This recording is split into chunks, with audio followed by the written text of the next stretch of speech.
Hi guys, good evening. Ngayon guys, pupunta ako ng bangko. Oras dito guys, 9:20 ng gabi. 9 daw yun 9 daw mag-open yung bangko. Kasi yung nakarang araw, pumunta ako guys. Mga hapon na rin, mga 5 na, close na sila. Sabi, babalik daw sila ng mga 9 mag-open. Kaya ngayon guys, pupunta ako. Kasi yung kapatid ko guys, nangungulit.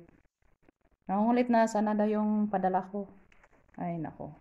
Hirap talaga guys sa mga OFW. Kasi ang taga Pilipinas, alam mo na, sana yung padala.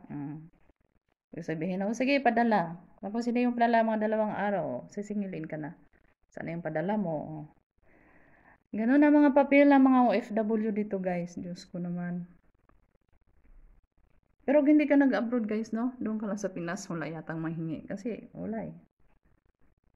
Ganun lang talaga. Kaya guys, paalis na ako. Gabi ngayon.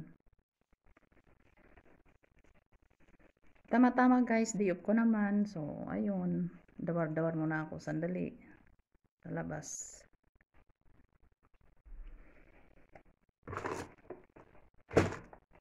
Ayun lang guys.